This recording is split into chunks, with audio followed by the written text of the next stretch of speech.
untuk saya bisa mengupdate. Oke, baik sahabat semua, jam berapa? Baik. Oke, assalamualaikum warahmatullahi wabarakatuh. Dimanapun sahabat Indonesia berada, salam NKRI garis lucu.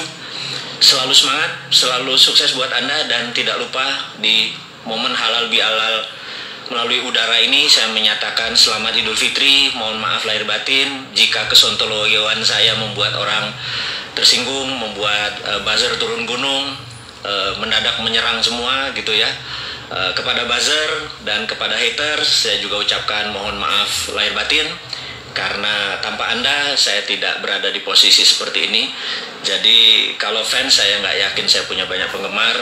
Yang ada adalah orang-orang yang mungkin mengikuti saran-saran saya saja, bukan sebagai fans. Sahabat semua, kita akan mulai dengan pengumuman dulu sebelum topik acara kita hari ini. Topik acara hari ini adalah old system doesn't work, gitu ya. Kira-kira terjemahan bebasnya adalah sistem yang lama itu nggak pernah berjalan dengan baik. Jadi sebelumnya ada pengumuman dulu dari panitia, dari Bisnisek, dari teman-teman yang mensupport saya selama ini sudah tahun keempat. Luar biasa kalian semua, dan saya juga mengucapkan kepada seluruh organisasi saya yang bermitra dengan saya baik langsung dan tidak langsung, selamat Lebaran, mohon maaf lahir batin semuanya. Pengumuman nomor 1 adalah buku Mardigu mulai didistribusikan adalah awal Juni. Jadi bagi mereka yang sudah memesan, mohon maaf kemarin terhambat karena masalah Lebaran, dan sekarang sudah bisa didistribusikan. Juga video narasi Road to Billionaire yang ada subliminal programnya, ini juga sudah bisa didistribusikan mulai awal Juni ini. Dan buku baru yang mengkritik kaum milenial yang nggak punya akhlak, yang nggak punya attitude, yang nggak punya integritas, bukannya salah, mereka perlu diajari. Buku baru tersebut adalah Bisnis Nggak Seanjing Itu Kawan. Ini juga sudah siap diterbitkan, dan saya sebelum Lebaran ada pekerjaan saya diminta oleh beberapa teman, yaitu menulis buku Grand Theft Ferrari. Jadi sahabat semua tahu kalau mengikuti di Facebook, Grand Theft Ferrari baru 10 bab saya selesaikan, dan untuk menyelesaikan buku tersebut kira-kira memakan 25 bab kira-kira. Dan sahabat semua tahu bahwa saya bukan penulis profesional, saya hanya penulis amatir. Kayak kalau saya lagi stres, saya ngambil ketikan, saya mengetik dan mencurahkan ekspresi saya ke buku tersebut. Kalau saya ke diary saya dulu sebagai orang kampung ya, teman-teman yang angkatan saya nih, angkatan kolonial ini, kami TV aja masih ada satu TVRI aja gitu ya, dan masih hitam putih.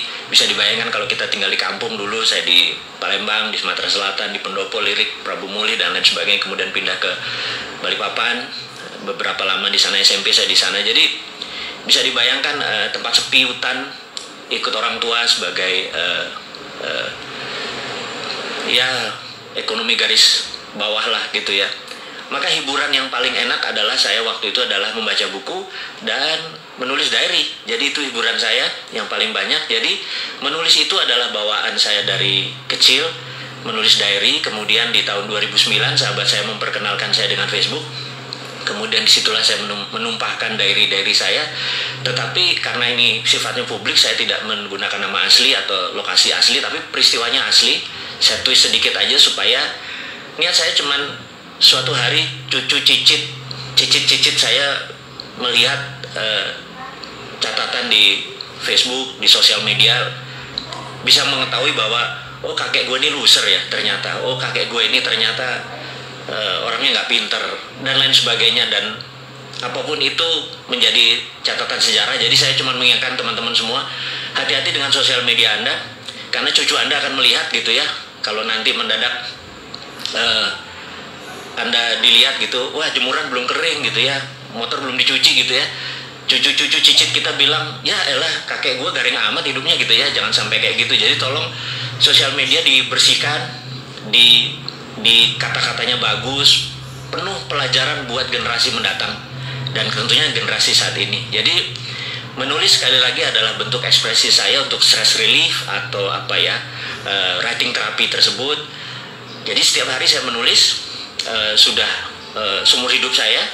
Dan ketika diminta untuk menulis Grand Theft Ferrari melanjutkan, itu sebenarnya setengah memorizing karena peristiwa itu 80% adalah asli.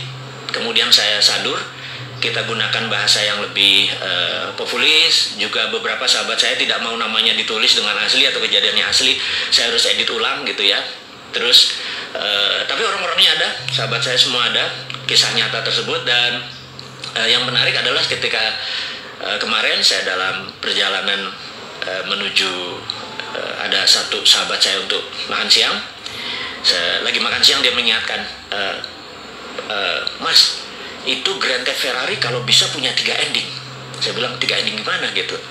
3 ending tuh karena saat ini di Netflix, di segala macam itu pun ending itu bisa diatur. Saya bilang diatur gimana? Jadi endingnya bisa pilih, ada versi A, versi B, versi C. Maksudnya gimana? Jadi versi A happy ending, versi B tragis gitu ya. Terus versi C misalnya bersambung gitu ya. Nah, saya pikir menarik juga, kita bisa memilih endingnya sesuai dengan apa yang kita mau. Saya pikir ini genre baru gitu ya. Bagi saya jadi challenging gitu ya, menulis jadi challenging. Terus di tengah-tengah itu ada sahabat saya bilang, kenapa nggak buat film sekalian? Saya bilang, kenapa harus buat film? Kebetulan dia adalah produser dan sudah ada 18 film yang dia produser. Namanya L gitu ya, saya nggak sebut namanya. Gue biayain deh, saya bilang, taruh. Ini genrenya Grand Theft Ferrari itu bukunya adalah romance thriller, tegang dan romance gitu ya. Wah, nggak laku tuh katanya kalau model-model begitu, harus lucu. Jadi saya bilang, nah ini ada sahabat semua, ini kita belum masuk topik ya, kita cuman memberikan prolog awal bahwa Grand Theft Ferrari itu menjadi challenging buat saya. Untuk pertama kali dalam hidup saya menulis langsung 2, jadi 1 untuk buku Grand Theft Ferrari yang akan diterbitkan di dalam bentuk cetakan. Yang kedua, saya membuat langsung skrip filmnya, karena skrip film ini bentuknya dialog. Kalau kita menulis dengan novel itu peristiwanya harus kita rinci sehingga seorang bisa ngefeel gitu ya, rincikan momennya, situasinya, ketegangannya dan lain sebagainya. Tapi kalau membuat skrip film itu bukan sekedar menulis peristiwanya di mana, tapi juga kita membuat dialognya, karena banyak dialog. Jadi saya menulis langsung 2, jadi belum pernah dalam sejarah hidup saya menulis langsung 2, jadi dipakai 2 komputer. Yang satu saya menulis tentang Grand Theft Ferrari yang thrill, yang tegang dengan romance. Di sebelahnya adalah skrip film yang komedi romantik gitu. Jadi saya harus ketawa, saya harus lucu, saya harus romance, di sini saya harus romance tapi tegang gitu ya. Jadi saya menjadi punya kayak orang split personality gitu. Tapi ini challenging. Teman-teman semua mudah-mudahan nanti bisa menikmati kita diskusi kita tentang Grand Theft Ferrari. Dan ini adalah the other side of seorang bosman gitu ya, seorang penulis, pembaca buku. Itu adalah cita-cita dari kecil saya.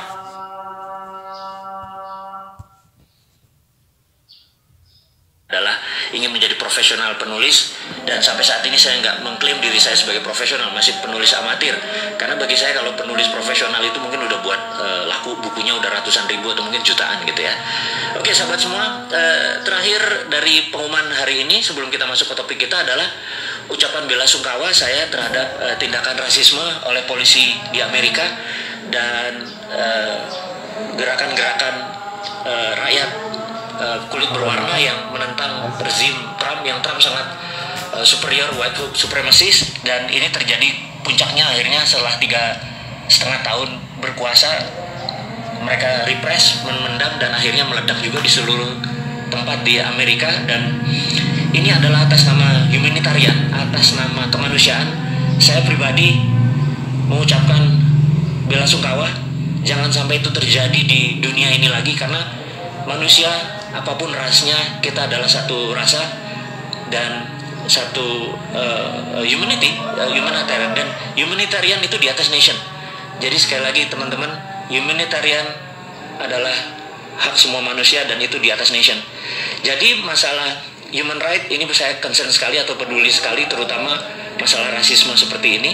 Dan kemudian di China juga beberapa human right masih bermasalah. Jadi 2 negara besar yang lagi bertarung itu punya masalah dengan human right, dan kita harus mengingatkan mereka semua bahwa ke depan Indonesia tidak ada boleh bermasalah dengan human right, termasuk hak manusia bebas berbicara dan lain sebagainya, bangun kesadaran bernegara. Jadi saya dan beberapa dan sahabat semua yang mendengar, mengikuti, Anda adalah pahlawan membangun kesadaran berbangsa.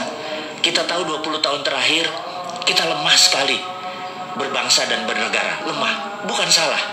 Tapi ke depan kita harus menjadi bangsa yang besar. Kita harus menjadi bangsa yang baru. Kita nggak boleh bergantung kepada bangsa lain selain bangsa kita sendiri. Jadi cintai bangsa kita sendiri, walaupun dia membenci kita, menghujat kita, membuka aib kita. Dipaksa itu juga aibnya dibuka gitu ya. Dan suatu hari mereka akan mengerti. Jadi karena saya atau kalian tidak membalas, saya ucapkan terima kasih. Saya tahu ada gerakan yang anti kita ini menjadi sukses. Anti, ya. Jadi banyak sekali orang saat ini ingin Indonesia tidak berdaulat.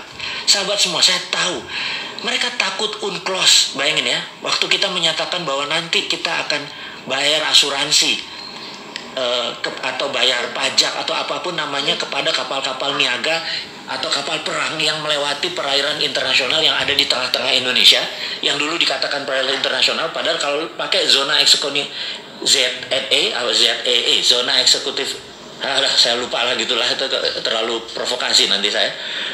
Lalu ada UNCLOS. Saya bilang, Bapak Ibu, sahabat semua yang menyatakan ada UNCLOS yang lewat di Indonesia melalui peraturan internasional, maka saya katakan, sewaktu kita mengatakan printing money, kita itu melawan IMF. Kita dari pertama sudah mengatakan bahwa capek kerja sama IMF itu. Yuk, kita berani berdaulat dengan printing money. Caranya saya ajari. Sabar ya, saya ajari. Pasti. Banyak kok tim-tim yang bisa mengajari tentang modern monetary theory. Dan ini semua tentang printing money. Jadi IMF aja kita lawan. Kenapa UNCLOS nggak kita lawan? Kita harus lawan bahwa kita mau berdaulat. Jadi bagi hasil, Jo, gitu ya pintinya ya. Kamu lewat kan kamu dapat untung. Bagi hasil. Tainya kamu buang di Indonesia, minyaknya kamu buang di Indonesia, kotor itu laut Indonesia. Nelayan kami jadi kehilangan laut, potensi lautnya gara-gara lu lewatin semua dengan ribuan tonase kotoran yang dibuang. Bayar asuransinya. Masa dibilang kita nggak tahu UNCLOS? Saya tahu UNCLOS. Saya baca UNCLOS. 18 tahun di dunia bidang yang sama tersebut, tahu hal-hal seperti itu. Tapi demi bahasa populis, jadi kita tidak usah membuat kata-kata yang menjadi detail, menjadi terlalu sains. Anak-anak milenial, ya saya tahu ada sumur saya lah yang orang-orang komplain itu. Anak-anak milenial nggak baca buku. Lebih baik kita ajarkan yang ringan-ringan aja gitu ya. Kemudian kita tahu saat ini takut sekali modern monetary dijalankan oleh kita. Takut sekali bahwa kita akan menggunakan sovereign wealth fund, ya. Sekedar mengingat sahabat semua, adik-adikku mungkin ya, Anda semua di bawah saya, umurnya saya ini kolonial. Saya menyatakan bahwa saya titipkan bangsa ini kepada Anda. Saya ajarin apa itu SWF. SWF adalah sovereign wealth fund. Tahun 70-an, Pak Ibnu Sutowo pernah menggunakan SWF ini. Dia dulu namanya kalau nggak salah Kuda Laut. Kuda Laut ini adalah BUMNK, Badan Usaha Milik Negara Khusus. Jadi anggap sekarang ini SKK Migas, Satuan Kerja Khusus Migas itu sebenarnya BUMNK, Badan Usaha Milik Negara Khusus. Jadi Kuda Laut adalah BUMNK di mana sebagian minyak di forward oleh Pak Ibnu Sutowo, dan uang yang diterima di depan itu untuk membangun Krakatau Steel dan beberapa industri penting, karena sekali lagi tanpa industri Indonesia tidak menjadi negara berdaulat. Jadi karena waktu itu kita nggak punya uang, kita menggunakan strategi SWF. Jadi secara jurisprudensi, secara bahasa hukum, SWF itu pernah dilakukan, dan SWF adalah pelaksanaan pengejawantahan pasal 33 dalam arti sebenarnya. Jadi kalau kita mengatakan ini adalah ekonomi Pancasila dengan mempraktekkan pasal 33, SWF itu match atau cocok. Jadi aset negara masih milik negara. Jadi contohnya gini, Freeport ya. Freeport itu ada di Grasberg misal wilayahnya, misalnya. Itu 100% diambil negara saja. Kemudian Freeport ya kayak hotel operatornya saja, dia mau operate. Asal throughput, asal keluar kita bayar gitu ya. Kemudian misalnya tambang minyak, tambang batu bara dan lain sebagainya, semua milik negara. Kalau sekarang kan dia pakai swasta, dan swasta jaminan tadi yang wilayah tadi dijaminkan ke bank atau dijaminkan ke lembaga keuangan, mereka uangnya dapat di mereka kan, kita dapat dari pajak. Jadi kalau ke depan, kalau benar-benar ingin menerapkan SWF Sovereign Wealth Fund sebagai strategi untuk membangun ekonomi, itu bisa membuat Indonesia berdaulat. Tapi sahabat semua, ada kelompok orang yang tidak ingin SWF itu dipakai. Indonesia bisa menjadi negara berdaulat gitu ya. Kemudian lagi, kita mempromosikan TINA. TINA adalah there is no alternative. Anda bayangin, there is no alternative itu adalah sebuah gerakan ekonomi. Pada saat kita lakukan, orang nggak punya alternatif lain kecuali melakukan itu. Contoh ya, kita tahu ada 5.600 triliun uang di bank saat ini. Jadi Anda yang taruh 1 miliar di bank, ada yang 1 triliun di bank, Anda dapat deposito bunganya misalnya 50 miliar setahun. 1 miliar itu uang 1 triliun tadi Anda dapat 50 miliar. Anda bayangin, kalau seandainya TINA diterapkan, there is no alternative, di mana bunga deposito adalah 0 gitu ya, apa yang terjadi? Anda yang biasanya punya 1 miliar setahun, 50 miliar setahun, karena uang Anda banyak sekali, saya nggak tahu dapatnya dari mana, mendadak Anda nggak dapat income. Apa yang Anda lakukan? There is no alternative. Nah, karena itu nggak ada alternatif lain, uang itu keluar, setengahnya mungkin keluar, dan langsung menjadi sektor-sektor real, langsung menjadi bantu UKM, bantu tanah, langsung dia berusaha, dan itu ekonomi muter dalam seketika. Jadi sahabat semua, itu adalah TINA. Dan ada satu hal lagi yang membuat saya sejak tahun 99 begitu IMF berdaulat, sekali lagi ya, saya ini bukan melawan IMF, saya hanya men-challenge IMF supaya kita bisa menjadi negara berdaulat. Salah satunya adalah sistem perbankan ini saat ini adalah aset based loan. Aduh, maaf ya saya sahabat semua kalau saya ngomong kecepatan saking semangatnya gitu ya. Kalau ketemu Anda semua tuh saya tuh rasanya alive gitu, karena hidup saya adalah untuk Anda semua gitu ya. Nah, ada namanya aset based loan. Aset based loan ini begini. Kalau Anda pinjam bank atau pinjam apapun, entah bank syariah, entah bank apapun, maka bank akan bertanya, ada jaminan nggak gitu ya. Itu namanya asset based loan. Tapi dulu sebelum tahun 99, kita boleh namanya project based loan. Misalnya Anda adalah tukang las, saya lagi buat pekerjaan di rumah saya untuk ngelas pagar, nilainya 100 juta, itu contoh aja gitu ya. Kemudian dengan kontrak saya ini Anda datang ke lembaga keuangan. Lembaga keuangan nggak minta aset, tetapi melihat, oh si bosman ini ada duit nggak? Oh ada tuh, dia sedikit tuh, kalau 100 juta aja berarti ini bagus gitu ya. Apa yang dilakukan? Dia membiayai berdasarkan kontrak. Jadi namanya project based loan. Nggak minta aset dia. Nah saat ini kalau Anda punya 3 geprek, misalnya ayam geprek, Anda mau buat tabang keempat, sementara 3 lokasinya Anda tempatnya sewa, tempat keempat juga sewa. Aset Anda nggak ada, tetapi kalau project based loan, revenue Anda, profit Anda itu bisa dibiayai. Nah, saya pengen perbankan itu mengubah lagi bahwa project based loan boleh gitu ya, jangan sampai hanya aset based loan. Nah, Anda tahu bahwa kita membangun santara.co.id. Santara itu adalah kecil, tapi seberapa cepatnya kita membangun ekonomi Indonesia dengan Santara saja. Santara adalah project based, bukan loan, karena Santara tidak loan. Project based bagi hasil. Jadi saya pikir ada yang seleranya bagi hasil. Nah, ada yang seleranya mungkin loan, itu selera Anda semua. Loan syariah Anda aturlah itu semua. Tetapi kalau bisa project based loan, ekonominya maju. Jadi sekali lagi, begitu TINA diterapkan, there is no alternative, dan boleh project based loan, ekonomi Indonesia akan tumbuh dengan cepat.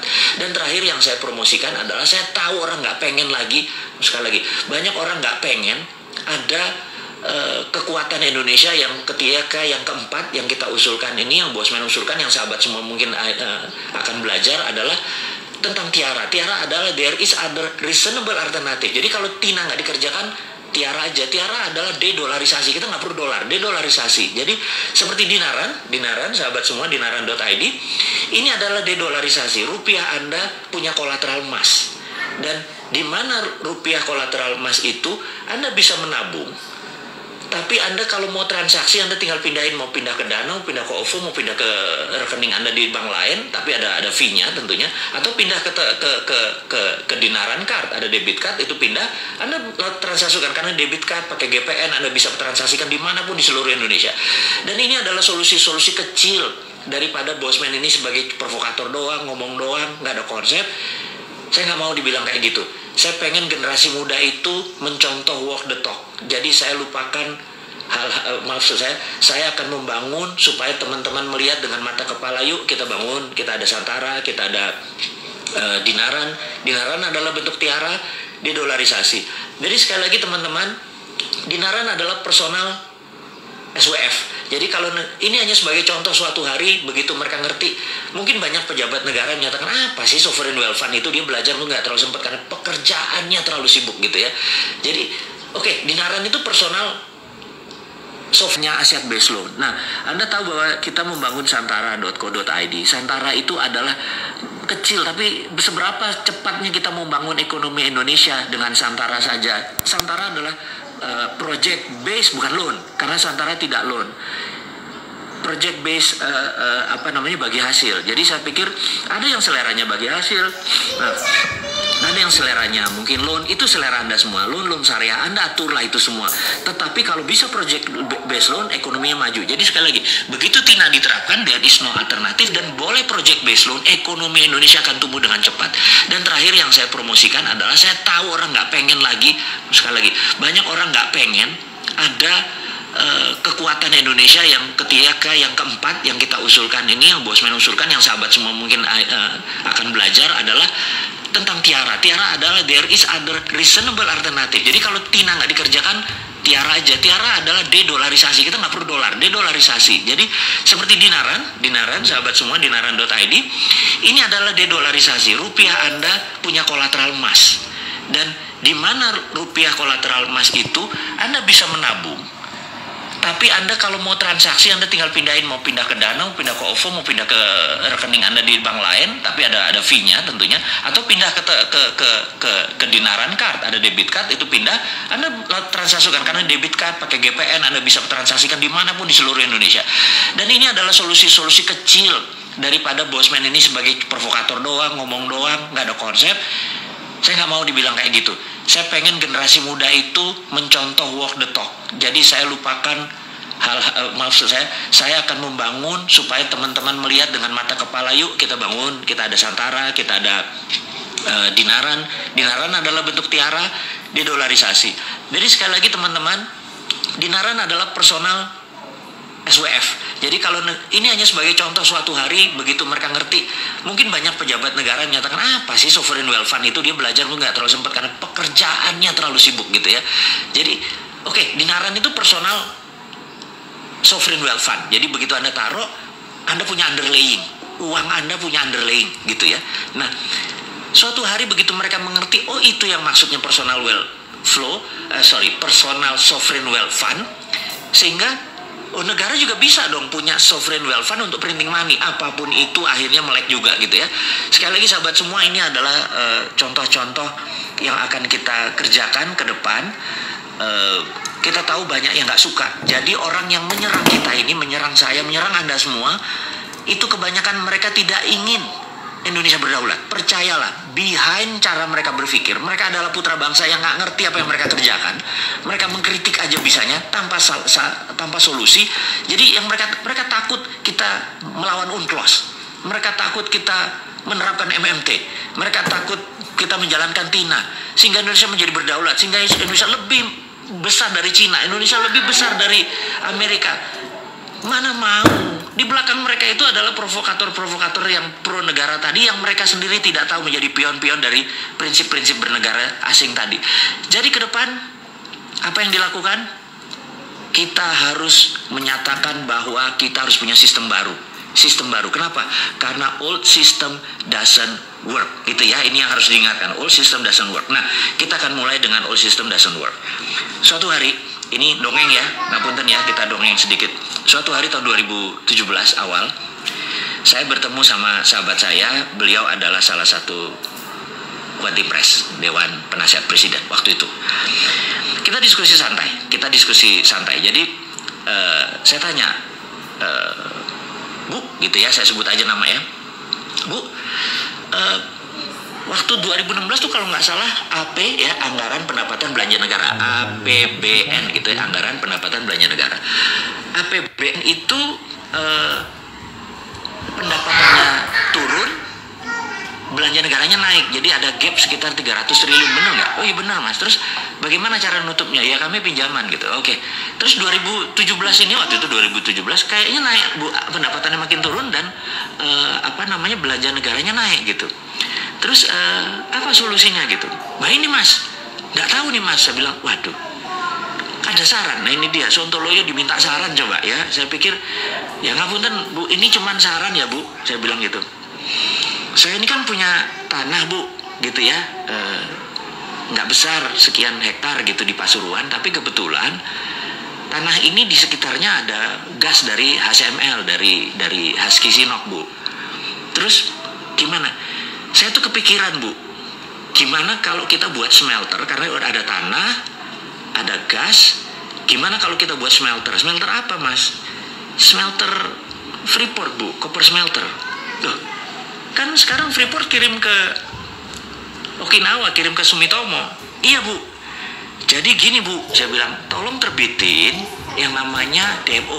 DMO adalah singkatan dari Domestic Market Obligation. Oke, demo ya. Jadi kalau kamu dapat demo gini, saya bilang, kalau saya dapat demo, maka Domestic Market Obligation itu terjemahannya adalah gini, Freeport tidak boleh mengekspor koper konsentratnya sampai kebutuhan domestik terpenuhi, gitu ya. Itu peraturan WTO, jadi Domestic Market Obligation. Jadi begitu kita membangun koper smelter tadi, kemudian pegang DMO, maka Freeport harus mengisi dulu ini, baru diekspor. Nah, saya ini kan termasuk orang yang nggak setuju diekspornya bahan mentah koper doang, padahal di dalam koper konsentrat tadi itu kan ada gold, ada platinum, ada uranium dan lain sebagainya, gitu ya. Ini. Nah, kemudian apa yang dilakukan oleh DMO ini? Jadi dengan adanya DMO Bu, saya bilang gitu ya, dengan adanya Domestic Market Obligation, saya bisa nyari pinjaman. Modalnya berapa? $2 billion. Mas punya 2 billion? Punya Bu. Wah, ini kan agak gila. Punya 2 billion gimana caranya gitu? Gini Bu, dengan DMO saya minta 1 juta koper konsentratnya Freeport tidak dikirim tapi masuk ke pabrik kita. Kita akan bangun dengan sekitar 30 triliun. Investasinya sekitar 2,2 billion waktu itu. Duitmu dari mana? Gini Bu, nanti kan kita akan menghasilkan 100 ton emas per tahun, dikalikan 20 tahun kan 2 ton. Nah, Bank Indonesia ambil yang 2 ton tadi sebagai jaminannya, lalu Bank Indonesia terbitin bond Bu, bond. Jadi Bank Indonesia nggak usah keluarin duit, terbitin aja bond selama 20 tahun ke depan, nilainya $6 billion. Nah, dengan bond $6 billion itu Bu, saya ke pasar internasional, saya bisa cari duit untuk membangun 2,2 billion. Jadi saya moderat, modal dengkul urat Bu, gitu. Oh, ibunya ngakak gitu ya. Oke, saya paham. Nah, dengan demikian kita 2 ton emas tadi, kita bisa printing money Bu. Ibu bisa nyetak seperti sekarang deh 5 kali lebih banyak dari printing money dan kita nggak berhutang gitu ceritanya. Oh, aku paham katanya, aku paham gitu ya. Jadi itu adalah prinsip saya berkontribusi. Tapi terus ada proposal. Maaf, ada proposal, ada Bu, saya udah lihat siapin 1 lembar. Oke, nanti saya diskusikan hal ini gitu ya. Nah, sahabat, singkat semua, saya pamit dan nggak lama kemudian, sebulan, 2 bulan lewat, saya tanya, Bu, gimana usulannya? Nggak bisa karena keluar PP nomor 1 tahun 2017 tentang IUPK. Ya udah, saya paham. Saya bilang lanjut deh, saya bilang gitu, nggak apa-apa karena itu pilihan bernegara. Jadi sekali lagi sistemnya berbeda. Jadi saya cuman mengingatkan bahwa kita pernah mengusulkan bahwa menggunakan kekuatan Freeport. Jadi jangan diambil Freeportnya, tapi diambil kemanfaatan produknya, yaitu gold. Dengan gold inilah kita printing money, itu prinsip saya. Tapi sekarang lebih memilih mengambil Freeportnya, pakai pinjaman hutang. Dan kemarin utangnya saya nggak tahu gimana bayarnya, karena Freeport juga produksinya nggak terlalu bagus. Utang investasi kita nggak balik-balik. Saya nggak ngerti sekali lagi. Kalau saya punya muscle knowledge berbeda, ilmu pengetahuan saya berbeda, cara strategi berbisnis saya berbeda, lebih baik saya membangun membangun koper smelter di Indonesia, di mana hasilnya sekitar 500.000 limbah dari itu diambil diambil Petrokimia Gresik, dan itu bisa menerbitkan urea. Jadi produk ini sebenarnya sangat integrated, tapi sekali lagi saya udah lewat. Saya cuma menceritakan bahwa sahabat semua, ini hanya membuktikan bahwa old system doesn't work, alias sistem lama itu nggak bekerja. Kita mau challenge. Apakah jarak orang kaya sama orang miskin sekarang mendekat dengan old system? Enggak kan? Apakah saat ini orang semuanya sehat dengan sistem yang ada? Enggak kan? Apakah sekarang ini orang lebih baik kehidupannya dengan old system? Enggak. Jadi kalau old system doesn't work, kenapa kita masih mempertahankan? Itu challenge-nya. Nah, apa yang harus kita lakukan? Jadi menurut saya ini adalah tema garis besar kita bertemu adalah cara cerdas bernegara. Cara cerdas bernegara adalah ubah sistemnya. Tapi kita harus konstitusional ya, bukan ngelawan terus menggunakan perusahaan. Enggak. Itu bukan anak milenial. Anak milenial itu santuy, seru gitu ya. Dan kita juga caranya dengan mempromosikan prinsip-prinsip kita bahwa kita akan menjalankan TINA, kita akan menjalankan printing money, kita akan menggunakan potensi geopolitik dan geostrategi negara kita. Dan ini adalah kekuatan anak bangsa. Sekali lagi, bukan bergantung pada asing. Saya adalah orang yang tidak setuju dengan printing money. Pinjam uang. Capek minjem uang itu. Anda tahu ya, bayangin misalnya saya punya usaha gitu ya, modalnya itu kan pasti pinjam, dan ternyata kerjanya adalah untuk bank. Capek kerja kayak gitu. Jadi seharusnya kan bagi hasil gitu ya. Baik sahabat semua. Jadi kita ke depan adalah mempromosikan aset based loan. Saya ini hari ini nggak fit banget, ngomongnya salah semua. Kita akan mempromosikan project based loan, bukan aset based loan. Kita akan menjalankan tiara, there is other reasonable alternative atau de-dolarisasi. Kita nggak mau bergantung pada dolar. Salah satunya adalah tool yang kita bangun. Jadi sahabat semua, saya merasa pertemuan kita tidak usah panjang-panjang. Yang penting poinnya kita dapat. Jadi ke depan saya akan banyak mengajarkan tentang yang lebih detail lagi, cara cerdas bernegara. Hari ini kita hanya membicarakan karena santai, karena kita akan mulai bentar lagi PSBB akan dibuka. Saya pikir kita akan mulai business as usual. New normal Anda akan praktekkan dan Anda udah tahu itu apa new normal gitu ya. Kalau nggak tahu Anda lihat aja si Sunda Empire, itu udah dari dulu menceritakan tentang new normal gitu ya. Joke sedikit boleh di ujungnya, jangan serius-serius amat gitu ya. Jangan kayak para buzzer serius gitu yang ngelesin Bosman menjadi presiden gitu. Lupain, Bosman nggak mau jadi presiden. Tapi followernya Bosman atau orang yang mendengarkan Bosman pasti bisa jadi presiden gitu ya. Sahabat semua, saya ucapkan di akhir kata ini adalah mohon maaf lahir batin sekali lagi. Waktu kita hanya sebentar saja, 30 menitan cukup. Mudah-mudahan kita bisa mendapatkan saripati pelajaran hari ini, di mana hari ini saya ulangin lagi, kita harus berani melakukan regulasi baru tentang orang yang lewat selat dan perairan di Indonesia. Harus kita ambil pajak atau ambil asuransi. Kedua, kita akan menjalankan printing money dan lain sebagainya. Sahabat, saya nggak lama-lama, saya sekali lagi hanya akan fokus di pelajaran hari ini adalah old system doesn't work. Saya akan men-challenge Anda semua untuk sistem-sistem baru tersebut. Saya akan memberikan alamat email saya untuk Anda mengirimkan project-project Anda yang akan saya endorse, yang akan saya dalam tanda petik masuk ke dalamnya. Saya sangat minat membangun Anda semua, bisnis bersama Anda semua, dan usahakan bisnis itu mempunyai new model yang baru. Saya akan pasang alamat email saya di wall di IG. Akhirul kalam, terima kasih buat Anda semua, sukses buat Anda semua, sehat buat Anda semua, semangat buat Anda semua. Cintai NKRI ini, jangan pernah lelah mencintai negara kita ini, jangan pernah lelah dan jangan menuduh apapun kepada siapapun. Sukses buat Anda semua. Assalamualaikum warahmatullahi wabarakatuh.